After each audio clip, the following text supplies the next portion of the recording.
avec les dirigeants qui sont à cette tribune. Vous allez normalement en savoir plus justement sur la manière dont ils ont relevé les défis. Ce sont des parcours très variés, parfois de grandes entreprises, mais vous allez le voir, avant d'être une très très grande entreprise comme Carrefour, Dassault Systèmes et j'en passe, eh bien, il y a souvent des petites structures, des chefs d'entrepreneurs, des chefs d'entreprise comme vous qui sont partis avec de petits moyens. Et je vous assure, c'est possible d'arriver à afficher le parcours des dirigeants qui sont à cette table. Alors, les intervenants, je vous les présente rapidement. Guillaume Quéroux, PDG de Didaxis, créé en 2004. C'est le leader du portage salarial qui emploie 2500 personnes dans 25 pays. Didaxis enregistre une croissance de 2234%. Vous avez bien entendu. Cette belle croissance dans le contexte actuel, notamment. Et Guillaume Quéroux a été nommé prix de l'entrepreneur 2011 Ernst Young. Il rejoint le palmarès des 150 PME les plus performantes de France. Et puis, Guillaume Quéroux, vous êtes également président du Club des entrepreneurs. Frédéric Codier, bonjour. Vous êtes DRH Europe de Dassault Systèmes. Et c'est vrai, quand on pense Dassault Systèmes, on pense électronique de défense. Mais en fait, c'est accessible à tout le monde. Si vous allez sur le site de Dassault Systèmes, on se rappelle que vous êtes le spécialiste de la 3D.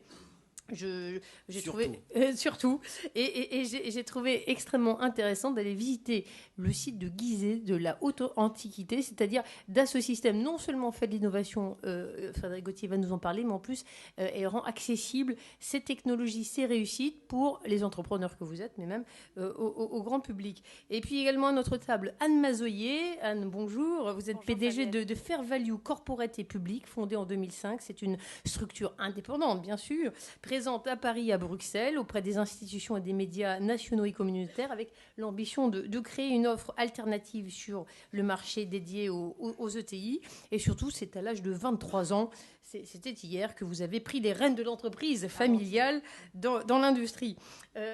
On finit le tour de table avec Geneviève Ferron, directrice du développement durable de Veolia Environnement.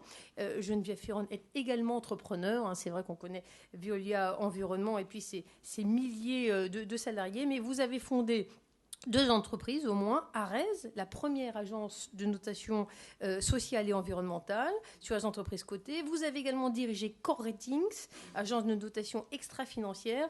Et puis je crois que même au sein d'EFAGE et puis des Veolia Environnement, où vous dirigez les fonctions de développement durable, eh bien là aussi vous pouvez largement parler et donner des conseils aux entrepreneurs qui ont des idées, et ça passe toujours comment les rendre compatibles avec l'environnement. Enfin, Frédéric Ebling, merci d'être avec nous. Vous êtes directeur des affaires publiques de Carrefour. Alors, ce qui est bien, c'est qu'il n'y a pas besoin de présenter Carrefour. On y va tous régulièrement. Premier employeur privé en France, 150 000 personnes. Mais la forêt ne doit pas cacher l'arbre. Avant d'être dans une grande maison telle que Carrefour, vous avez créé vous-même une EURL dans le conseil aux entreprises. Et puis, je crois que même au sein de Carrefour, on peut retrouver ce sens de l'entrepreneuriat, des petites structures, vous allez nous en parler, qui sont très similaires à la réalité quotidienne des jeunes chefs d'entreprise que vous êtes. Alors, Monsieur Bautry de ADS est excusé, il devait être présent. Mais il n'a pu être présent car vous avez vu que le projet de fusion avec BAE et EADS est quelque peu compliqué. Et puis votre serviteur, Fabienne Lissac, directrice média corporate d'Eurotunnel. Eurotunnel, je crois que c'est le meilleur exemple quand même d'espoir, le meilleur message d'espoir pour les entreprises, parce que vous vous souvenez que c'est une entreprise qui a quand même eu quelques difficultés il y a 10 ans, qui s'est retrouvée au tribunal de commerce et qui est aujourd'hui bénéficiaire, qui recrute du monde dans sa filiale de fret ferroviaire. Donc ça donne de l'espoir, même quand vous croyez que vous êtes totalement dans l'impasse. Un chef d'entreprise avec des idées et une foi inébranlable dans son projet peut y arriver. Alors, j'aimerais commencer avec, en me tournant vers Guillaume Quéroux, parce que, je le disais, votre société très jeune connaît une croissance formidable, et souvent, les chefs d'entreprise ou les gens qui veulent se lancer dans un projet d'entreprise se disent, ouais, moi, je ne vais pas pouvoir, il me faut une idée géniale, je n'ai pas gagné le concours Lépine. Alors, vous qui avez réussi la création d'entreprise, vous qui conseillez encore énormément d'entrepreneurs. Guillaume Quéroux, est-ce que vous diriez vraiment il faut avoir gagné le concours Lépine, il faut vraiment rechercher ce Graal de cette idée technologique que tout le monde n'a pas en fait? Eh bien, ma réponse, et c'est un peu l'objet de la conférence à cette question, c'est lancez-vous, n'ayez pas peur de vous lancer. En 2004, quand j'ai créé Didaxis, j'étais en recherche d'emploi. Je n'avais pas fait d'école de commerce, je n'avais pas d'argent, j'avais 1 000 euros en poche, je n'avais pas de compte en banque, je n'avais pas de réseau, et je n'avais malheureusement pas l'idée géniale pour créer une entreprise. Et en plus de ça, j'étais dans une situation personnelle, ma copine m'avait largué. Bref, j'avais pas, et personne ne voyait à l'époque, en tout cas en moi, l'entrepreneur que je suis aujourd'hui, que je suis devenu. Et pourtant, voilà, je n'ai suivi qu'un seul conseil que m'a donné un vieil ami. Il m'a dit « Tu es jeune, lance-toi ». Eh bien, c'est déjà le premier conseil que je voudrais vous donner aujourd'hui. Même si vous n'êtes pas jeune, on est toujours jeune quelque part aussi, lancez-vous, et je crois que c'est vraiment l'important, c'est vraiment de sauter le pas. Autre question, effectivement, je vous torture encore un petit peu. Il y a des fonctions, même quand on est lancé, et puis il y a les débuts de l'entreprise, on dit le commercial, enfin encore que j'aille voir les clients, c'est rebutant, c'est rébarbatif. Quel conseil pratique vous donnez, Guillaume Quérault, vous qui pratiquez les clients tous les jours? Alors, les conseils, c'est déjà, le client, sans client, il n'y a pas d'entreprise, c'est d'avoir le culte du client. Le client, c'est la priorité. Et ne vous lancez pas dans la création d'entreprise sans un premier client. Il y a des structures qui existent pour vous accompagner à développer votre activité, bien évidemment. Je vois certains qui sourient, qui voient à quoi je fais allusion. Mais surtout, ne restez pas seul. Soyez accompagnés. Faites simple. Et ne restez pas isolés. Et cultivez ce client-là. Cultivez l'écoute du client. Parce que si le commercial, c'est rebutant, découvrir un client, le suivre, l'accompagner et pourquoi pas lui offrir le service dont il a besoin, c'est une véritable aventure. Frédéric Gauthier, je rebondis sur l'univers de la technologie. Des clients, vous en avez, puisque Dassault Systèmes, c'est un chiffre d'affaires de 1,8 milliard d'euros.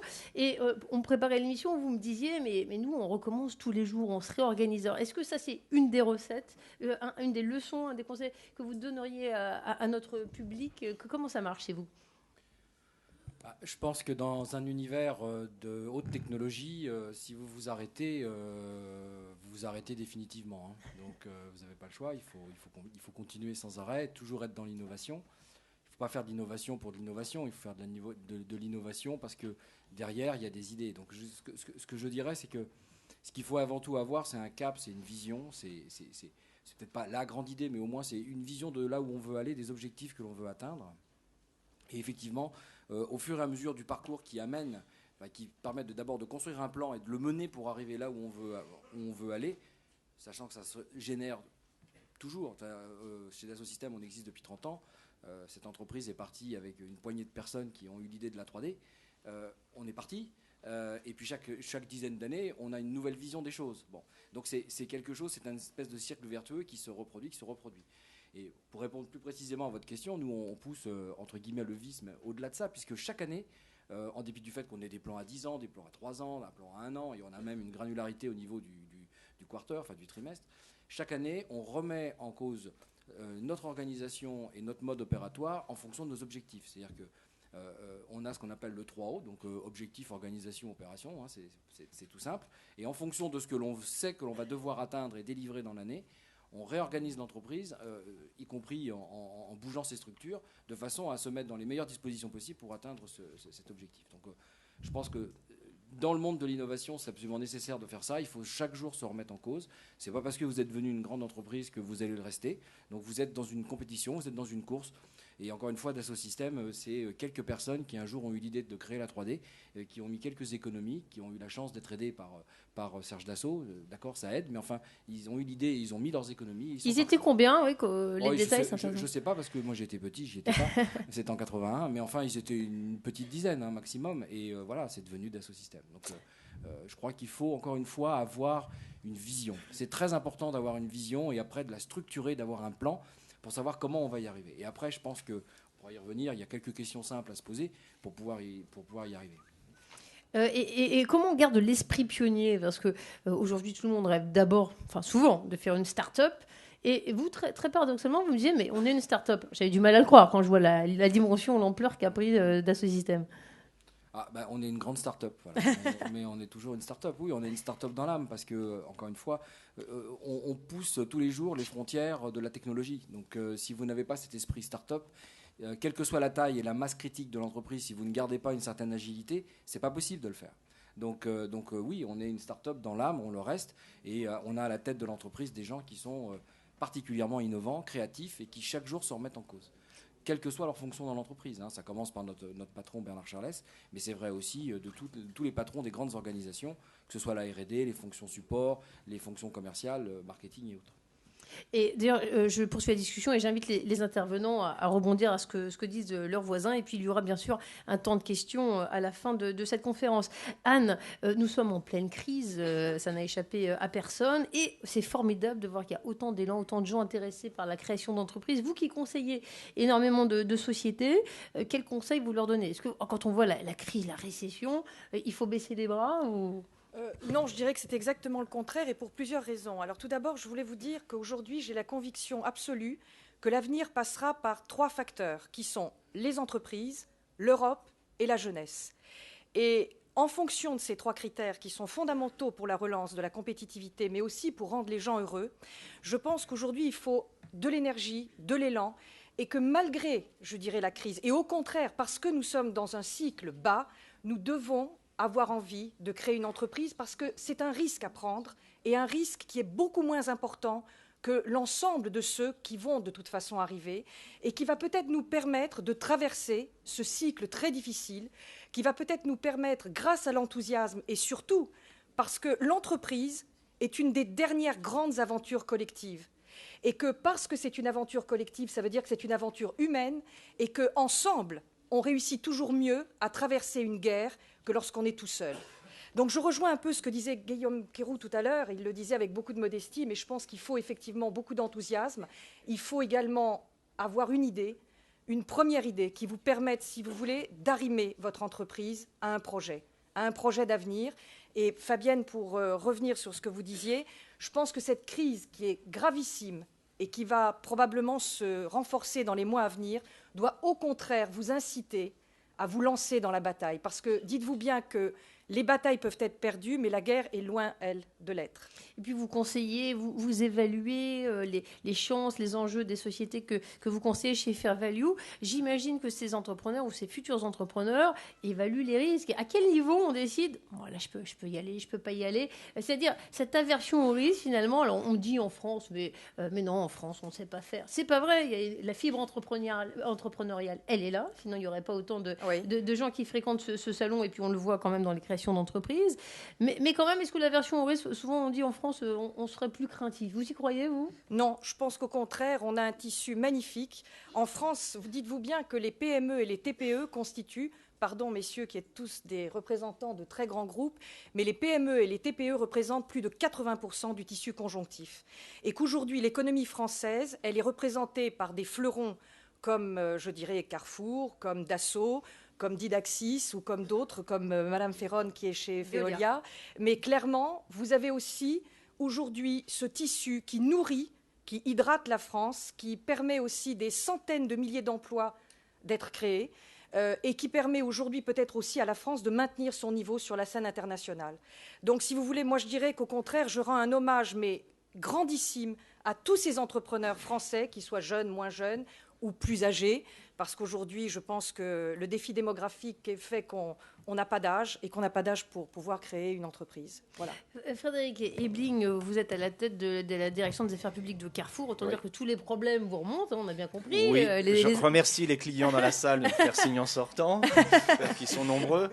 Et alors, on discutait et vous me disiez, la notion d'alliance, elle est centrale au cœur de l'entreprise. C'est marrant, moi je ne le voyais pas comme ça, parce que quand on est entrepreneur, on veut mener à bien son projet, on a l'impression qu'on est tout seul, on bute contre tous les concurrents. Il y a déjà eu des gens avant nous, il y a les administratifs qui vous disent il y a tel cadre, etc. Donc, est-ce que vous pouvez développer sur la notion d'alliance, comment les chefs d'entreprise doivent l'appliquer ou D'abord, dans un premier temps, je voudrais m'excuser d'être là parce que cette table ronde s'annonçait conseil pratique d'entrepreneur à succès. Comme je ne suis pas un entrepreneur à succès, j'ai cru qu'il y avait une erreur de casting et puis en fait, on s'en est expliqué. Le président avait bien voulu m'inviter. Et je voulais, justement, pour répondre à votre question, Fabienne, dire que je crois que ce qui peut être valable dans la vie, Anne vient de le dire, c'est il faut avoir envie. Il faut renoncer à rien. Alors vous allez dire c'est des banalités. Il faut surtout rien exclure. C'est le meilleur moyen de s'autoriser tout.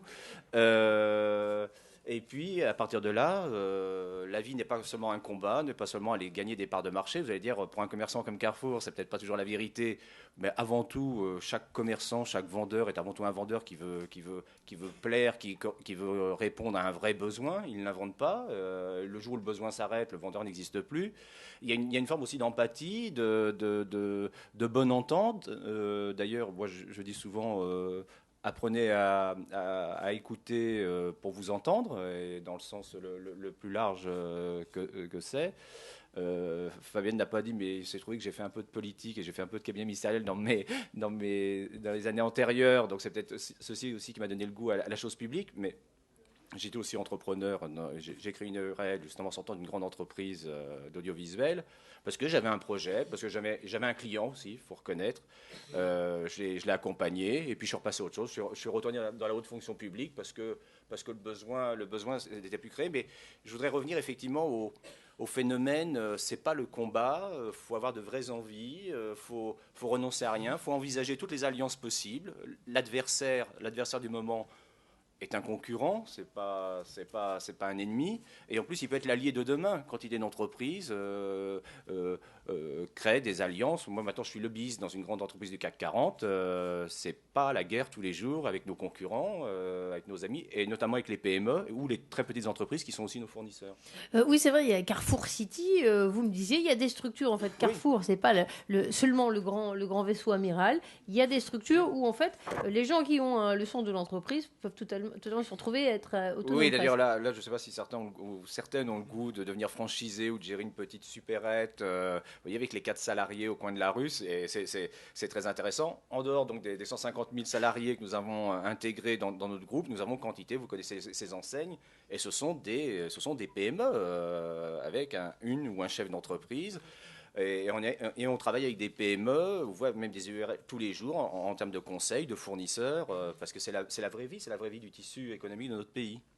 On parlait il y a un instant de crise économique, de difficultés, de cadres législatifs qui changent souvent et hélas pas toujours dans le bon sens. Alors Geneviève Féron, vous qui avez ce regard, cette réflexion, même sur la société au sens large, et vous me disiez en préparant cette conférence que vous voyez que les modèles économiques changent grandement. À la lumière de vos études, de votre réflexion, dans ce contexte où tout s'essouffle, où les relations sont tendues, personnel, la concurrence aiguise, etc. Quelle suggestion, quel conseil donnez-vous à ceux qui nous écoutent? Si votre micro veut bien fonctionner. Il veut bien fonctionner. Oui, alors je vais vous apporter un regard depuis ma plateforme de réflexion et d'observation qui est le développement durable, qui n'est pas une potion magique, qui n'est pas une tarte à la crème, qui est juste le cadre structurant dans lequel on va se mouvoir. Et finalement, c'est une bonne nouvelle parce qu'on est à l'aube vraiment d'une nouvelle civilisation industrielle. Enfin, industrielle, il faudra trouver d'autres. Les industries du futur, elles sont absolument passionnantes parce qu'on va vivre dans un monde plus contraint, enfin en tous les cas plus contraint au niveau des ressources qui sont à notre disposition. Il va falloir partager intelligemment parce que la question de gouvernance mondiale, elle est quand même très prégnante.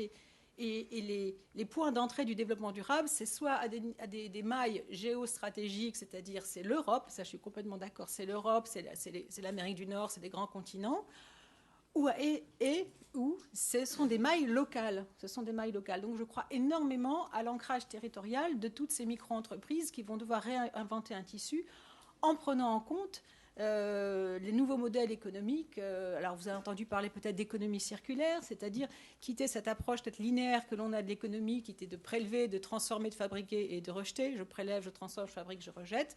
Et d'être dans une approche circulaire, c'est-à-dire plus intelligente, parce que c'est simplement être plus intelligent, plus résilient, être capable de créer de la valeur avec les ressources dont on dispose, à la fois ressources naturelles et ressources d'un territoire, et d'avoir un regard en zoomant sur, dans cette région, qu'est-ce que je peux faire. Et il y a des nouveaux outils de navigation à créer pour l'écologie industrielle, l'économie circulaire. Ça suppose un regard, entre guillemets, plus solidaire, au sens, si le déchet de l'un devient la ressource de l'autre, c'est quand même se préoccuper de ce qu'est le métabolisme local en termes de consommation, de besoins, de pouvoir d'achat, de démographie. Et on voit qu'on a une capacité très forte à revitaliser des territoires qui autrement étaient probablement condamnés. Et je crois beaucoup à la dimension environnementale, notamment sur le prisme énergétique. Il faut retrouver de l'autonomie énergétique par tous les moyens. Il faut retrouver aussi de la cohésion sociale. Peut-être réinventer des modèles d'entrepreneuriat sociaux qui sont des très beaux modèles. Ça ne veut pas dire qu'on meurt de faim quand on est entrepreneur social, très loin de là. Et avoir ces lunettes-là, chausser ces lunettes-là, c'est peut-être essayer de faire un pas de côté pour être finalement très innovant. C'est ça, le développement durable porte les germes de l'innovation. Donc c'est pas quelque chose c'est pas quelque chose de coercitif ou d'intrusif. C'est profondément innovant. Et quand vous regardez, d'ailleurs, quand vous avez et ça concerne tout le monde, du micro-entrepreneur jusqu'à la très grande entreprise. D'ailleurs, les très grandes entreprises, je disais avec mon voisin, on est des constellations de PME. Et je suis frappée de voir ce que soit chez Eiffage, je suis passée au Veolia Environnement. Quand vous voyez de loin, vous avez l'impression de voir un navire amiral, un porte-avions, et puis quand vous approchez, vous voyez en fait des flottilles. Et l'esprit de PME est très très fort. Et ces gérants de PNL, parce qu'ils gèrent un PNL, ils doivent aussi se remettre en cause. Quand le client envoie clairement un signal que c'est plus comme ça que je veux faire, il faut absolument s'adapter et ne pas être arrogant. Donc le péché d'arrogance, il est, à mon avis, encore plus important dans la grande entreprise qui est peut-être plus installée dans du confort. Mais alors pour un micro-entrepreneur, oui, le client, l'esprit pionnier, soyez innovant. Bon, moi, pour ce qui me concerne, les entreprises que j'ai créées, c'était vraiment innovant, peut-être un peu trop, mais elles existent toujours, donc quand même, elles avaient leur raison d'être. Elles existent toujours. Je dirais que c'est plus un succès d'estime, mais la notation sociale environnementale a justement montré qu'il y avait un besoin d'évaluation de la performance des entreprises par rapport à des risques sociaux, environnementaux, de gouvernance qui n'étaient pas analysés par le marché et qui pouvaient faire perdre de la valeur à des investisseurs. Voilà. Non, mais c'est intéressant parce qu'on croit que le chef d'entreprise est simplement cantonné entre le compte des résultats, l'IFRS. C'est bien les soucis pratiques, il faut faire tout ça, son bilan, etc. Mais la réflexion de Geneviève Ferrand, je trouve, est franchement intéressante parce que lorsqu'elle parle d'économie circulaire, vous me disiez, j'avais jamais remarqué qu'entre les animaux et les hommes, il y a une grande différence. Et tout ça, je voudrais venir sur l'exemple de Renault. C'est-à-dire, il y a des sociétés qui finalement, et donc c'est des idées pour le futur, qui font des activités, des business. Comment faire pour qu'il n'y ait pas de déchets? J'aimerais que vous développez là-dessus. Oui, c'est-à-dire que une réflexion toute bête, l'espèce humaine est la seule espèce qui ne produit pas des déchets bionourriciers. Dans la nature, tout est absolument recyclé. Alors vous allez dire, ça y est, elle est partie pour nous faire le grand éloge. Mais en fait, c'est cette réflexion de base qui conduit à dire, mais pourquoi est-ce qu'on peut pas on peut pas s'inspirer de ces mécanismes, d'avoir une réflexion sur le biomimétisme, et puis ces réflexions de dire, mais je réduis au maximum, ou je fais en sorte que le déchet retrouve une vie, ou devienne une matière secondaire, et retrouve une autre vie dans un autre produit.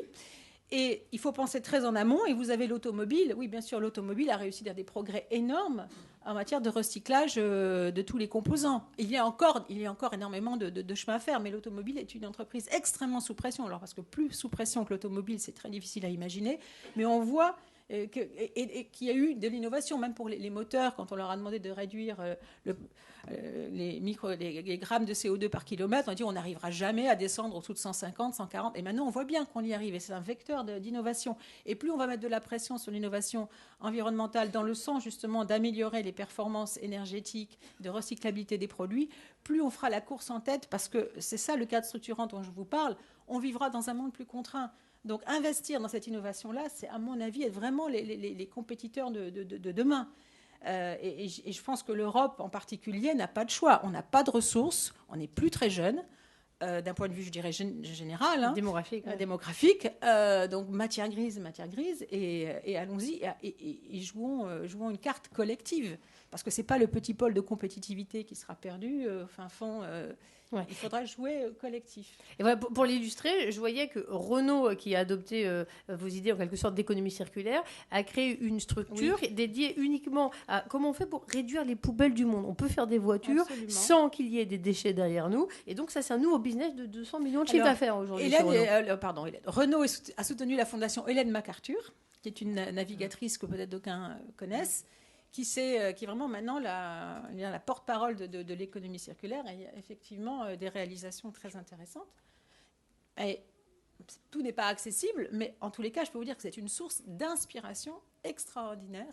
C'est-à-dire qu'on peut alléger notre empreinte environnementale de cette planète et que ça peut être source aussi de création d'entreprises. Alors, je reviens à l'actualité de la semaine parce qu'on connaît Guillaume Quéroux comme entrepreneur et puis on l'a découvert ces derniers jours comme pigeon. Je ne sais pas si vous avez vu qu'il y a ce mouvement qui est arrivé. Ce n'est pas une fronde pour faire parler de soi, c'est qu'il y a des vrais enjeux avec de nouvelles mesures qui étaient apparues et qui risquent de rendre la vie quand même du chef d'entreprise assez difficile. Alors, un petit mot, Guillaume Quéroux, quand même, pour parler. Combien d'entreprises en France ? Qu'est-ce que ça représente les petites sociétés, les TPE, vous qui connaissez bien ce tissu industriel, et puis peut-être un petit mot, voilà, comme pigeon, qu'avez-vous à dire ?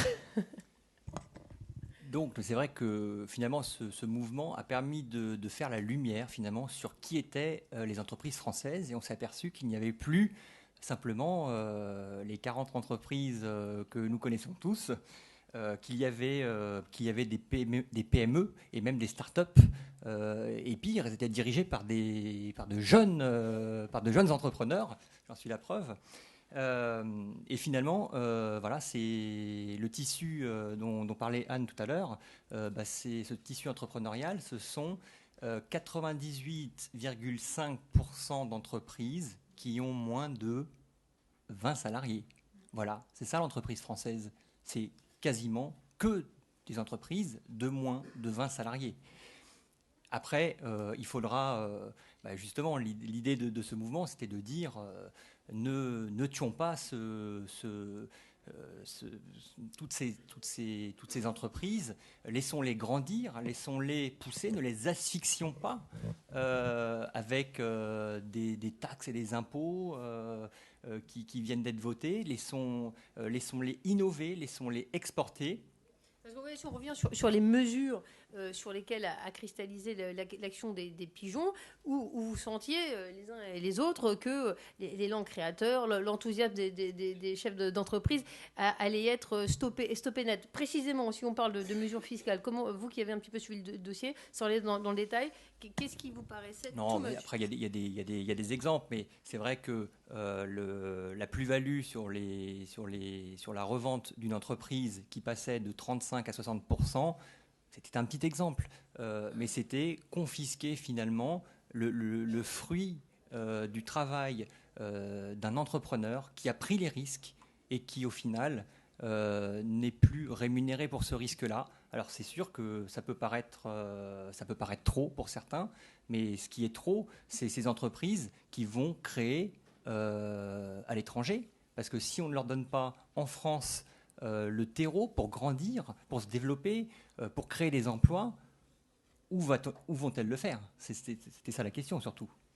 C'est vrai, on voit des milliers de personnes qui étaient, en tout cas menacées de quitter la France parce qu'il y a un carcan administratif, réglementaire. Anne Mazoyer, vous avez également suivi de près ce mouvement des pigeons. Auquel j'ai adhéré. Ok, vous avez adhéré. C'est une spécialité française de se flageller, de se tirer soi-même une balle dans le pied. Qu'est-ce qui se passe en ce moment pour que les chefs d'entreprise ont l'impression qu'ils sont la bête noire du gouvernement ? Écoutez, je ne pense pas qu'ils soient la bête noire du gouvernement, mais je pense qu'il y a un déficit de connaissance de l'entreprise en France qui est quand même, je dirais, culturel, historique. Et qu'il y a aussi une défiance envers l'entreprise qui n'est pas normale, dans la mesure où une entreprise, encore une fois, c'est véritablement une construction, un projet d'avenir, qu'il y a des bonnes et des mauvaises entreprises, mais je dirais comme il y a des êtres humains intéressants et d'autres qui le sont moins. Mais en France, on a vraiment une stigmatisation de l'entreprise, je dirais, qui est due peut-être aussi à notre historicité, au fait qu'on a toujours vu l'entreprise par le prisme de la lutte des classes, alors qu'en fait, aujourd'hui, nous sommes beaucoup plus, encore une fois, dans un collectif. Et je crois, moi, fondamentalement, dans le rôle extrêmement sociétal de l'entreprise, c'est-à-dire pas seulement pour favoriser la cohésion sociale, mais véritablement pour pouvoir donner un projet d'avenir à tous. Et je suis au contraire convaincue que notre rôle à nous, dans nos métiers de lobbying, c'est d'aller convaincre les autorités du bien fondé et de la valeur ajoutée de ces entreprises et de faire en sorte, si vous voulez, qu'ils ne les diabolisent pas plus qu'elles ne le sont. Donc effectivement, je pense que ce n'est pas une question de gauche ou de droite, parce que je crois qu'il y a surtout un problème de méconnaissance et qui doit être réglé dès l'éducation première, c'est-à-dire qu'il faudrait que dans les écoles, il faudrait qu'à l'université, il y ait véritablement des passerelles entre l'entreprise et les jeunes. C'est pour ça que je vous disais tout à l'heure que si les jeunes ne sont pas convaincus, l'entreprise ne survivra pas. Donc il faut ne pas leur couper les ailes lorsqu'ils ont la volonté, le courage, parce que ce qu'on n'a peut-être pas dit non plus quand même depuis le début, on a parlé beaucoup d'enthousiasme, d'idées, de vision, de clientèle, très bien, mais il faut être courageux. Et de toute manière, vous n'avez pas le choix. Vous n'avez pas le choix parce que ce qui est en train d'arriver fait de vous, chacun, des êtres extrêmement courageux, parce que pour pouvoir survivre par les temps qui courent, l'entreprise sera un moyen, mais ne sera pas une fin. Donc c'est pour ça que je crois fondamentalement que ce n'est pas un problème de gouvernement, c'est un problème tout simplement de communication aussi, et qu'il faut aller expliquer et regarder. Du reste, le résultat ne s'est pas fait attendre. Je pense qu'il faut continuer, parce qu'il ne faut pas en rester là.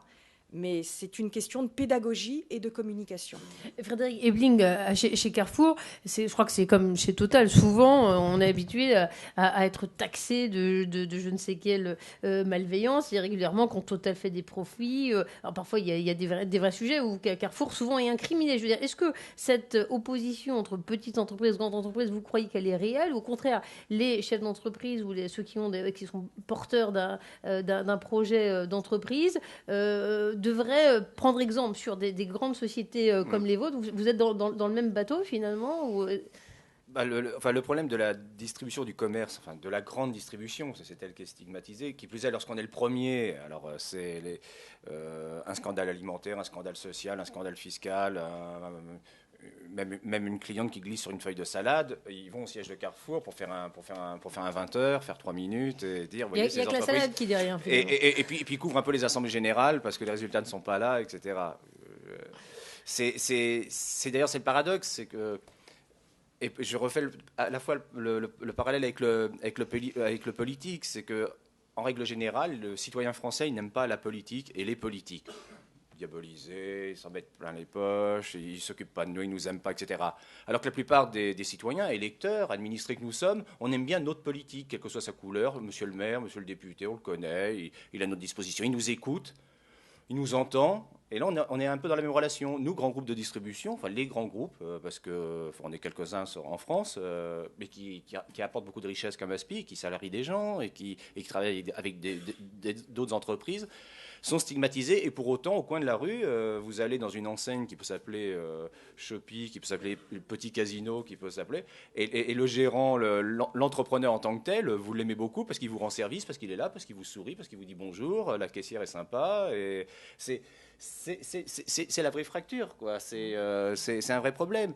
Et évidemment, nos dirigeants, et puis, moi j'ai évolué dans une famille politique avec ces dirigeants politiques-là, mais je pense que c'est le cas de tous, notamment, je ne reviendrai pas sur leur formation un petit peu voilà, pas très diversifié, pour ne pas dire trop de mal. Ces dirigeants, quoi qu'il arrive, lorsqu'ils arrivent au pouvoir, ils ont les mêmes réflexes, ils ont la même lecture, ils s'appuient sur les mêmes conseillers qui ont le même ADN. Donc, il y a vraiment un gros travail. Tu voulais parler d'une grande école? Oui, je en 3 lettres. Non, mais c'est une école qui prône, c'est une école qui prône des carrières avec des classements. C'est une école qui, déjà d'entrée, prône le classement elle-même et s'intéresse pas. Et sur le quant à soi, s'intéresse pas à des projets qui font vraiment vivre l'un et l'autre, l'un avec l'autre. Un autre sujet, j'aimerais parler de ce système parce que on a l'impression que c'est une boîte d'ingénieurs, l'innovation. Oui, vous êtes totalement brillant, connu pour ça. Mais est-ce que ça suffit? Est-ce qu'un chef d'entreprise dit moi je vais tout mettre sur la R&D? Vous me parlez en tant que DRH Europe. Je crois qu'effectivement la ressource humaine a un rôle non négligeable dans ce succès de ce système. De toute façon, l'innovation, c'est 2 facteurs. C'est de la technologie et de l'humain. Je vois certains d'entre vous là qui êtes en train de jouer avec des petits smartphones, faire des photos. C'est exactement ça. C'est-à-dire qu'en fait, une technologie pour une technologie, ça ne sert à rien. Une technologie doit être adossée à des usages. Ce que vous achetez, ce n'est pas une technologie, c'est un usage. La technologie vous permet de réaliser cet usage. Et c'est pour ça qu'aujourd'hui, vous avez tous des téléphones qui servent à faire tout, sauf peut-être parfois téléphoner, parce que vous avez un téléphone plus simple pour téléphoner. Bon, voilà, on est au cœur de la problématique. Donc effectivement, les ressources humaines sont absolument capitales. Dans les entreprises d'Assosystème, dans des entreprises qui ont le même type de profil de personnes, on a des gens qui ont une très forte personnalité et qui ne sont pas du tout clonés. Hein. C'est tout à fait l'inverse, parce que justement, ce qu'on cherche à faire, c'est, puisqu'on est là pour réaliser en quelque sorte des plateformes d'expérience, hein, pour permettre de nouveaux usages, créer de nouveaux usages, parler à des publics différents, pas qu'au monde de l'entreprise, hein, mais à des gens du monde de l'éducation. Enfin, pour certains d'entre vous, si vous avez vu sur Planète ce qui est passé là sur la naissance de la ville de Paris et son évolution jusqu'à aujourd'hui, c'est typiquement le genre de choses qui sert au monde de l'éducation. On travaille pour la recherche médicale, on peut travailler pour du monde associatif, on travaille aussi beaucoup sur les problématiques de développement durable. Donc il n'y a pas que le business pour le business. Et tout ça, ça n'est possible effectivement parce que vous avez derrière un humain qui est extrêmement fort et qui est là pour être le driver numéro 1 de l'entreprise, celui qui fait que l'entreprise est ce qu'elle est. Donc oui, c'est passionnant d'être DRH dans une entreprise comme ça, parce que vous êtes confronté à des problématiques qui ne sont pas que des problématiques super arides, techno, toute la journée, mais derrière cette technologie, vous avez des hommes, vous avez des femmes. D'ailleurs, je profite pour passer un message. D'assosystème recrute et aimerait bien recruter beaucoup de femmes ingénieurs, parce qu'on a une pyramide des sexes, en dépit de tous nos efforts, qui est un peu déséquilibrée. Et justement, enfin, c'est mon propos, c'est aussi de vous dire que la différence est quelque chose de clé chez nous, parce que si on n'a pas assez de femmes et de sensibilité féminine dans nos équipes, on risque de passer à côté de quelque chose. Donc cet équilibre des générations, cet équilibre des sexes, cet équilibre des cultures est extrêmement important dans une entreprise comme Dassault-Systèmes. Je crois qu'on a plus de 150 nationalités différentes dans l'entreprise. Voilà. Et autre conseil à donner à ceux qui nous écoutent, quid de la volonté, vous qui travaillez au contact d'un grand patron, Bernard Charlès a apporté Dassault-Systèmes sur les fonds bâtiments. Vous avez travaillé avant chez Pernod Ricard, chez BIC, et je crois que même dans votre famille, votre oncle était chef d'entreprise. Quel est le point commun que vous retrouvez? Qu'est-ce que ça veut dire? J'y crois. Est-ce que c'est ça le préalable pour être un chef d'entreprise qui a réussi?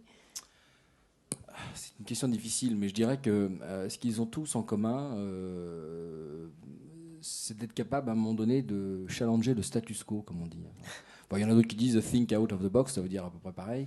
Ça veut dire à un moment donné être capable de voir que le sentier bien balisé n'est peut-être pas le meilleur pour arriver là où on veut aller. Encore une fois, ça suppose d'avoir une vision, parce que si vous prenez un autre chemin que celui qui semble être tout tracé, pour autant, il ne faut pas en oublier le cap et là où vous voulez aller. Mais effectivement, c'est cette capacité à un moment donné à être suffisamment visionnaire pour voir que le chemin à prendre n'est pas celui qui paraît le plus évident. Autre question, Geneviève Ferron. Et comment il faut manager d'après vous, les entreprises dans le contexte actuel, alors qu'il y a des modèles économiques qui souvent ont été bâtis il y a 50 ans? Les écoles de commerce, elles sont très très fortes. Mais enfin, est-ce que franchement, les cours de gestion, de management ont beaucoup changé ces 20 dernières années? On ne l'entend pas. Et pourtant, le contexte, l'environnement change énormément. Est-ce qu'il n'y a pas un hiatus qui fait que c'est de plus en plus difficile pour le chef d'entreprise? Alors, les choses changent quand même très très lentement. En vous écoutant, moi je me faisais la réflexion, là on va passer en mode BD en 3 dimensions. Quand j'ai créé Arez en 96-97, je revenais de San Francisco, parce que j'ai eu cette idée moi à San Francisco, parce que j'ai pu rentrer en contact de fonds de pension californiens qui étaient décrits en France comme des requins blancs. Et moi j'étais vraiment jeune, je leur ai demandé toc toc, est-ce que je peux vous voir, j'ai une idée fabuleuse. Donc je suis partie gonfler, j'ai fait mon business plan de mon entreprise et j'avais l'impression de rentrer en France seule dans un avion vide pour créer une entreprise et de croiser un avion plein de jeunes Français voulant créer leur entreprise à la Silicon Valley. Et à un moment, je me suis vue vraiment dans cette situation en me disant mais qu'est-ce que je vais aller créer une entreprise en France sur ce sujet-là? Et en fait, vous parliez de penser à côté. Ben, oui, il faut penser un petit peu à côté. Il faut vraiment croire en soi. Et je dirais que c'est quasiment autobiographique, mais il faut une bonne dose d'inconscience. Après, sur le changement dans les écoles de commerce, je ne vois pas énormément de changements. Je pense même que finalement on est de plus en plus sensible. On est de plus en plus sensible aux diplômes et les bonnes écoles, mais malheureusement, le recrutement dans les écoles, je ne suis pas sûre que l'ascenseur social fonctionne encore. Quand on regarde le pourcentage des personnes qui sont en sort diplômées des écoles, vraiment, est-ce qu'on est sûr d'avoir embarqué tout le monde? Ça, je ne le crois pas. Donc il y a quand même au final une perte de diversité dans les écoles de commerce et les écoles d'ingénieurs. Alors il faut probablement aussi rompre ce dogme sacro-saint de dire on peut créer une entreprise que si on sort d'une grande école et revaloriser les enseignements techniques, les enseignements professionnels. Et ça, je trouve qu'on n'a pas beaucoup avancé en France là-dessus. Et c'est assez dramatique parce qu'il y a une vitalité et une diversité dans ce terrain, dans ce terreau qui est exceptionnel. Mais on reste encore dans une hiérarchisation quand même des compétences et des élites qui me paraît, à mon avis, mortifère. C'est vrai que la diplômite en France, quand même, fait encore des ravages. Il paraît qu'à Londres, il y a 400 000 Français, tandis qu'il y aurait seulement quelques dizaines de milliers d'Anglais à Paris. Alors, en tant que responsable d'Eurotunnel avec le Shuttle qui fait 400 trains par jour, je m'en réjouis, bien sûr, qu'il y ait beaucoup de trafic dans un sens ou dans l'autre. Mais c'est vrai qu'on peut se demander qu'est-ce qui ne va pas en France? Est-ce qu'il ne faut pas être fou pour entreprendre en France? Frédéric Ebling, vous qui connaissez à la fois le milieu politique, vous avez été conseiller de Jean-Louis Borloo au cabinet de M. Douste-Blazy lorsqu'il était ministre, et puis vous connaissez bien sûr le monde de l'entreprise, aujourd'hui chez Carrefour, avant chez Canal+. Et est-ce que c'est tout simplement pas le fait que les chefs d'entreprise ne sont pas écoutés dans les élites, dans les lambris de l'État? On souffrerait de ça, ou vous voyez d'autres raisons? Et puis surtout, comment avancer? Quels conseils donner à ceux qui doivent aller taper à la bonne porte, comme Geneviève Ferron? Ma voisine, ma chère Anne, est là pour conseiller essayer peut-être d'arranger les choses et de mettre en phase à la fois nos édiles, nos politiques et nos chefs d'entreprise. Non, mais je reviendrai. Bon, d'abord, vous avez cité quelques personnes. J'ai eu la chance, mais il se trouve que je les avais choisis en toute modestie. Mes patrons politiques étaient des ministres assez créatifs, que ce soit Douste à la culture ou Jean-Louis Borloo, que certains connaissent un peu.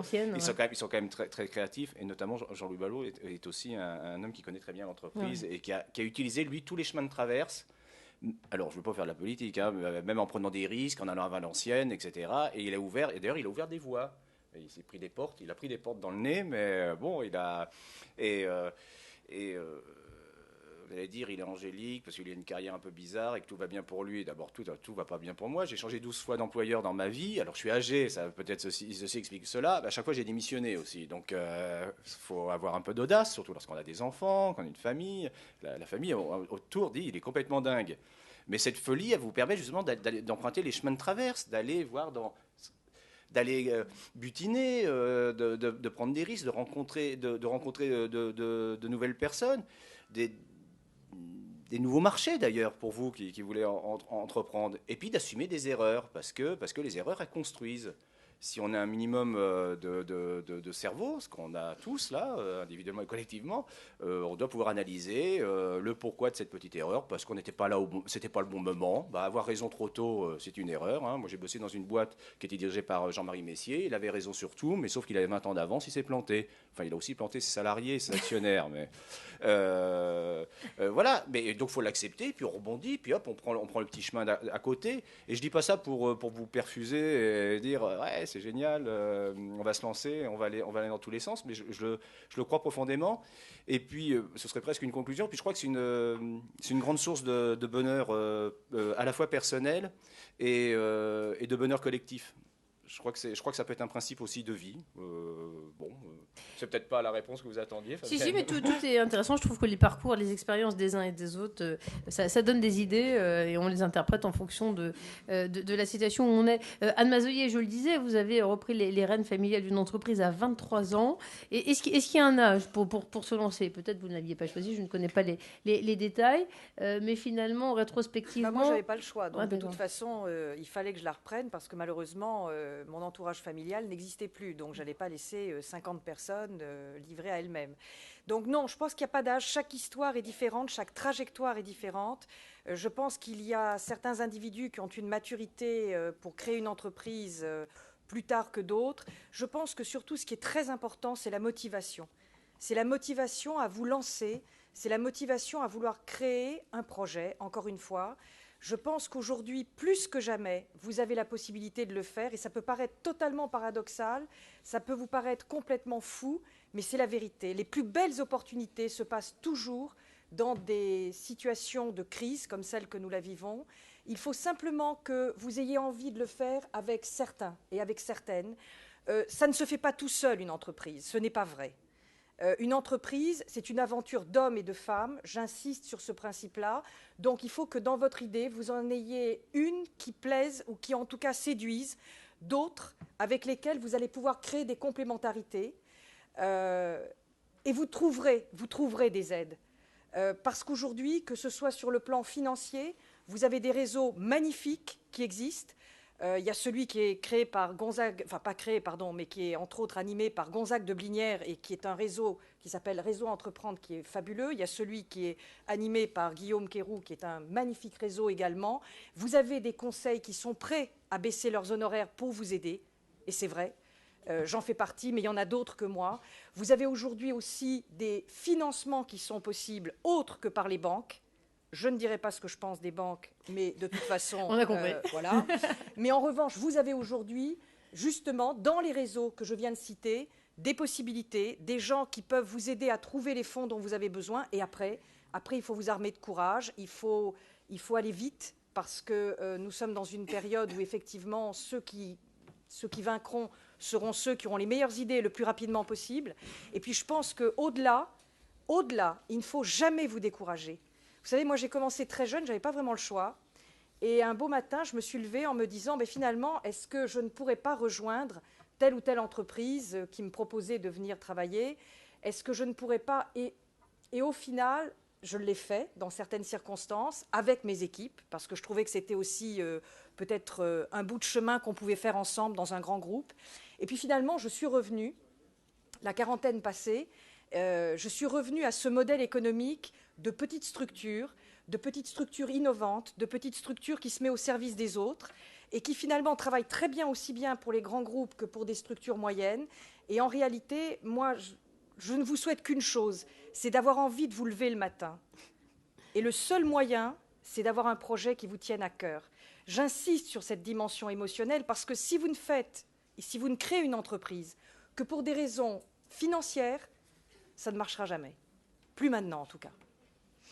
Alors, j'aimerais qu'il y ait un temps dévolu aux questions. Peut-être avez-vous... alors, si c'est trop personnalisé, on pourra continuer l'échange en bas de la tribune à l'issue de la conférence. Mais si vous avez des questions pour nos invités, en attendant, j'attire votre attention sur ce livre qui sort dans les tout prochains jours, « Créer son entreprise » de Guillaume Quéroux, ici présent, de Didaxis, et Pascal Leguerne, qui sont justement des conseils extrêmement pratiques pour guider pas à pas les chefs d'entreprise qui veulent mener à bien leur projet. C'est aux éditions Jacob Duvernay. Il y a par exemple un quiz, j'ai lu hier soir, pour savoir quel est votre profil d'entrepreneur. Alors, je ne sais pas quel est votre... quels sont vos profils d'entrepreneur. Geneviève Ferrand, quel est votre profil d'entrepreneur? Vous qui notez les autres des sociétés, difficile de se synthétiser en quelques mots, mais je trouve que vos expériences sont extrêmement enrichissantes pour les autres. Alors... Je dirais que je suis plutôt, je n'arrive pas à voir de très près, je vois plutôt mieux de loin, c'est comme ça, donc j'ai plutôt tendance à favoriser l'innovation, mais l'innovation technologique, mais dans le domaine de l'innovation environnementale ou sociale. Et mon type de management serait probablement un management de proximité. J'adore le collectif. Vraiment, ce qu'a dit Anne est vrai, j'adore le collectif. Je pense qu'on est tellement plus intelligents ensemble. Je sais que c'est bête de dire ça parce que c'est tellement idée reçue, mais c'est d'une évidence rare. Donc soyez au moins bien entourés, mais savoir écouter, et puis surtout, il y a vraiment des personnes honnêtes. Il faut de l'honnêteté intellectuelle quand on crée une entreprise. Il ne faut absolument pas que... Voilà, là, j'ai encore passé de mon temps ce matin à conseiller quelqu'un qui voulait lancer une entreprise, et je crois que cette personne-là attendait de moi de la vérité. Donc il y a des choses qui ne sont pas faciles à entendre, des choses qui vont aider, mais voilà, soyez entourés de gens honnêtes. Jouez le collectif. Si le titre de votre entreprise, le nom de votre entreprise est nul, il faut non, avec ça tu ne vendras rien, c'est même contre-productif. Voilà, parce que vous avez l'impression que le nom de votre entreprise, il est formidable, il symbolise absolument tout le cœur, les tripes que vous y avez mis, il est juste pathétique. Et bien, il faut là que vos amis vous disent, ton idée est bonne, mais tu oublies ceci, etc. Donc, être très, très bien entouré, jouer collectif. Et moi, je crois vraiment au métabolisme. Voilà, cette idée de métabolisme, pour moi, elle me parle. C'est-à-dire que chacun est un co-acteur dans une co-construction. Les grands modes verticales, étanches, je pense que c'est des dinosaures qui vont bientôt mettre un genou à terre. Et Guillaume Quiraud, quel est votre profil d'entrepreneur? Et je pense peut-être qu'il peut évoluer en fonction des périodes, le profil, mais qu'est-ce qui vous vient à l'esprit? Moi, je suis avant tout... moi, je suis un aventurier. Et également, je suis un passionné de sport. Je suis alpiniste et j'adore atteindre les sommets. Et c'est vrai que l'aventure de l'entreprise est ma plus belle expérience, en tout cas depuis 8 ans, celle que je vis actuellement. Et des difficultés, vous allez tous en rencontrer. On en rencontre tous les jours et vous en rencontrerez encore probablement aussi longtemps que vous serez entrepreneur. Mais ces difficultés-là, finalement, on les surmonte.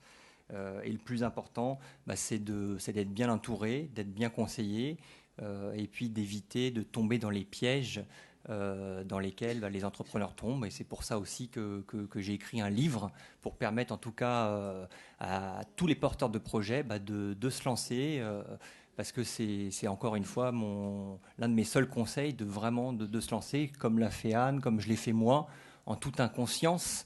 Et parce qu'on n'avait pas forcément d'autres alternatives. Frédéric Ebling, je vois votre profil gauche, mais votre profil d'entrepreneur, quel est-il? D'abord, je vais acheter le livre pour faire le test. Non, je vous ai dit, je me suis confié un peu tout à l'heure en disant que j'avais une fois dirigé, enfin j'avais une fois créé mon accident de la vie, enfin pas accident, forte opportunité, parce qu'on me proposait un contrat, il fallait que je puisse le porter. Alors, je me suis installé chez moi et j'ai porté ce contrat de conseil avec un grand patron de l'audiovisuel. Voilà, c'était assez amusant. Je tairai le nom, depuis il a quitté ses fonctions. Donc je n'ai pas complètement accompagné jusqu'où il fallait. Non, moi, je suis un aventurier. Je vous disais que ça déstabilisait un petit peu mon environnement parce que sont toujours inquiets en disant comment il va faire pour ses points de retraite et comment il va reconstituer sa carrière et où il va trouver son bureau, etc. Mais moi, j'aime bien. J'aime bien parce que je parle devant un RH. Le nombre de RH que j'ai vu, ils me disent mais pourquoi vous voulez changer? Parce que j'ai envie. Mais pourquoi vous venez travailler dans d'autres entreprises? Ah non, mais moi, je veux pas venir travailler dans votre entreprise. Je veux travailler avec les gens qui me recrutent. Moi, c'est une affaire d'hommes ou de femmes. Récemment, un nouveau secrétaire général dans ce grand groupe du CAC 40 me croise, me dit est-ce que vous avez envie de changer de vie? Je dis oui, je veux bien, ça dépend avec qui, pourquoi faire. Autrement, donc il faut avoir beaucoup d'envie, il faut tenter, c'est l'aventure. Faut pas le regretter au bout de 15 jours, parce qu'au bout d'un mois, ce serait désastreux pour soi-même, mais pire encore pour l'environnement économique de l'entreprise, parce qu'on n'a pas le droit non plus, ça doit être un vrai accord bilatéral, et puis de le faire avec des équipes. Alors ensuite, on a la chance de les constituer ou de récupérer des gens, donc il faut faire un peu de pédagogie, il faut les assimiler, Et comme dans tout, alors comme on est des aventuriers qu'on réagit très vite, il faut y regarder de près pour voir loin. Je crois que c'est Pierre Dac qui disait ça. C'est un peu vrai dans la vie. Si on voit trop loin, vous avez des chances de vous prendre la bordure les pieds dans le tapis. Alors ça vous donne une posture, mais c'est pas suffisant, puis ça produit pas immédiatement. Si vous regardez seulement vos pieds, c'est embêtant. Mais dans le détail, regardez de près quand même. C'est tous les soirs, enfin fin de journée ou fin d'une période donnée. On dit tiens, on a pas mal réussi, tiens, on a pas mal avancé, tiens, je vais pouvoir réorienter. Tiens, j'ai entendu, j'ai compris, j'ai fait une erreur, je reconstruis à partir de là. Je reviens sur une expérience. Et je pense que ça peut être une bonne manière d'avancer dans la vie économique normale. Je passe à Frédéric Gauthier, c'est pas marrant d'être en bout de table. Frédéric, le profil de l'entrepreneur, selon la vision d'Assosystème, parce que il y a ceux qui dirigent certainement des groupes de travail, des groupes d'innovation, et puis il y a l'échelle globale. Prenez-le par la lorgnette que vous voulez. Oui, enfin... Je pense qu'il y a un problème c'est pas un problème d'ailleurs, c'est une question de charisme, c'est une question de leadership. Hein.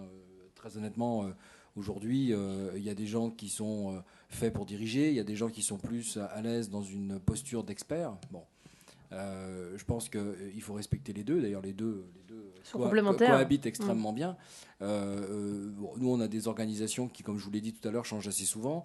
Donc, vous pouvez avoir un management une année et ça va changer l'année d'après. Ce qui est important, c'est que vous ayez le charisme et que vous ayez le leadership pour driver des équipes, y compris des équipes qui ne vous sont pas rattachées hiérarchiquement, mais avec lesquelles vous allez créer quelque chose. Donc, effectivement, l'aventure humaine, elle se perpétue sans arrêt, quoi. C'est des gens qui travaillent ensemble, qui ont des projets communs, donc ils travaillent ensemble, puis après ils vont travailler avec d'autres. Ça se passe à l'intérieur de l'entreprise. Alors c'est plus facile dans une entreprise qui est en croissance parce que des projets, il y en a plein et puis il y en a toujours plus qui arrivent qu'on peut en absorber. Donc il y a un engouement qui est fort. Mais voilà, dans l'entreprise, très clairement, c'est ça. C'est ceux qui ont envie d'être dans une posture de leader et puis ceux qui ont plutôt envie de s'épanouir dans des postures d'experts. Quand on est comme vous en volonté de créer ou de développer une entreprise, je pense qu'il faut quand même avoir un minimum de charisme et de leadership parce qu'à un moment donné, il faudra embarquer les autres. C'est vrai que c'est très important de travailler en équipe, je rejoins tout ce qui a été dit, mais à un moment donné, voilà, tous les regards se tournent vers vous et c'est à vous d'embarquer les autres. Et ce que peut vivre un manager, vous le vivrez en tant qu'entrepreneur. Et Anne, quel est votre regard là-dessus? Quel est votre profil d'entrepreneur? On sent bien une foi inébranlable chez vous. Est-ce qu'il y a d'autres mots qui vous viennent à l'esprit? Alors d'abord, je vais faire comme mon grand ami Frédéric, je vais aller tout de suite m'offrir le livre de Guillaume pour voir quel est mon profil. Vous savez, je pense que chacun a le sien et qu'il n'y a pas de règle. Je pense que, encore une fois, moi je ne me serais pas vue travailler au fond d'un bureau, au fond d'une cour, toute seule, sans emmener une équipe avec moi. Je pense qu'un patron, c'est un général. C'est un général d'armée, mais qui doit être en première ligne. Donc les premiers coups, c'est lui qui doit les prendre et c'est elle qui doit les prendre.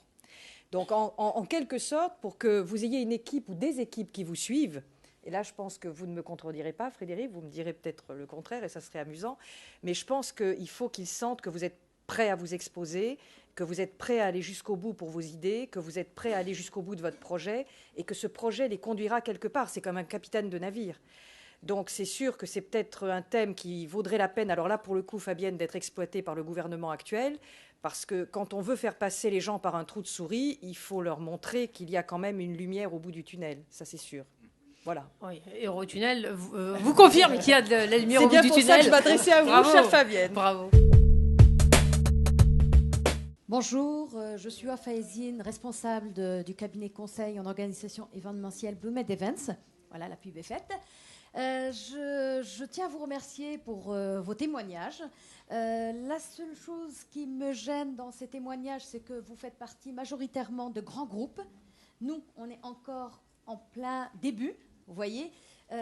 Par exemple, que ça soit Dassault, que ça soit Veolia, que ça soit Carrefour, quand on est petit, on essaie de toc-toquer à leurs portes, les portes se ferment. Parce qu'on est petit, parce qu'on n'est pas connu, même si on montre la bonne volonté. Et Dieu sait, quand la porte se ferme, on revient par la fenêtre, on nous fait encore passer par la porte. Bref, donc on essaie on est tenace, il y a la volonté qui est là, il y a l'envie, il y a tout ça. Ma question plutôt, c'est vers Guillaume, parce que vous avez dit que vous étiez tout seul, vous avez démarré, vous n'avez pratiquement pas d'argent, 1 000 euros, etc., etc. Mais vous n'avez pas parlé de votre développement de business. C'est ce que je m'attendais. Je m'attendais à plus entendre votre développement. Comment vous avez fait?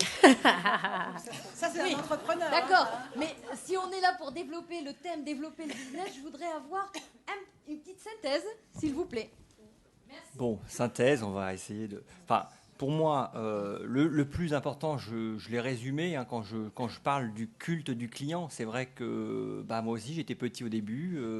Les grands groupes ont refusé de travailler avec moi. Pour autant, même si j'avais travaillé dans ces mêmes entreprises-là, on m'a fermé la porte par la suite. Mais après, j'ai envie de dire, c'est le jeu, c'est les difficultés qu'on surmonte. Et aujourd'hui, ce sont ces grands groupes-là qui viennent vers nous et qui nous demandent de travailler en partenariat avec eux. Parce que finalement, ce qui est formidable, c'est cet esprit de conquête.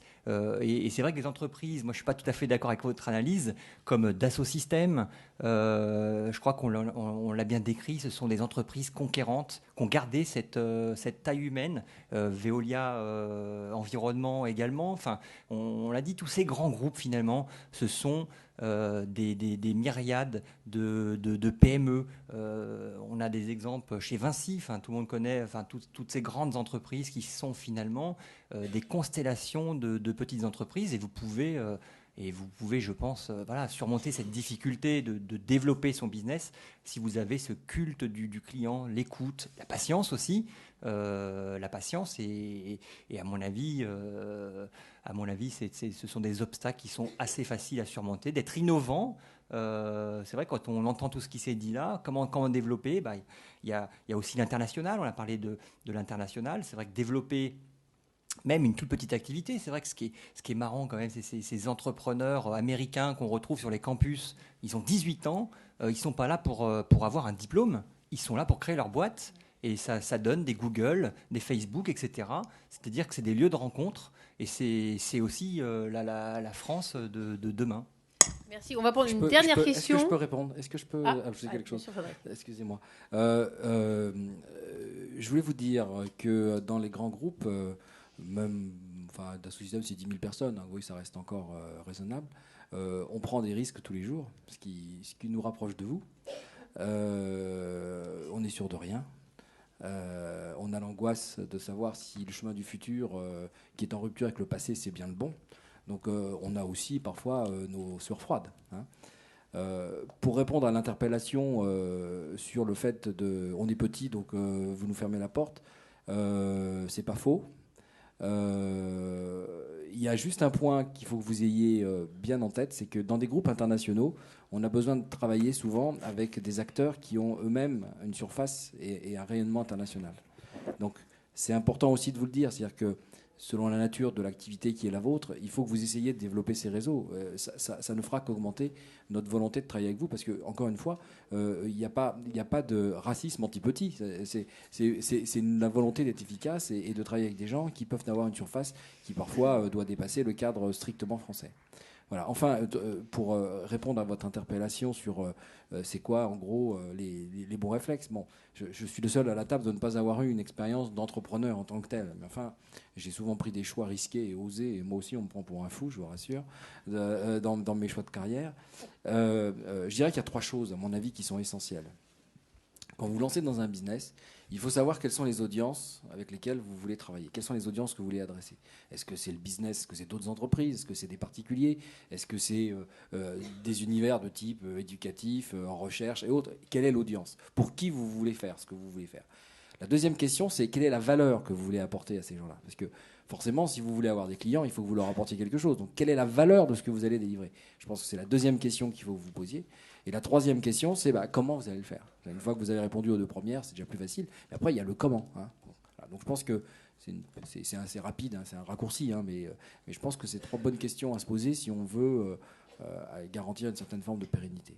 Anne, un mot de conclusion avant de prendre une dernière question. Oui, rapidement pour vous répondre, madame. Je pense que le plus important, c'est d'étudier votre marché et quel sera votre positionnement sur ce marché. Si vous êtes différent, avec une valeur ajoutée, pour rebondir sur ce que vous disiez, Frédéric, qui est vraiment réelle et qui doit apparaître, c'est-à-dire qui doit être bien communiqué, vous avez quand même une chance d'y arriver. Mais ça veut dire, et c'est pour ça que j'en reviens tout à l'heure au courage qui est nécessaire, il faut une énergie importante, beaucoup de courage, bien étudier son marché, avoir une vraie stratégie marketing et être différent. Il y a une autre question, j'ai l'impression, non? Oui, monsieur?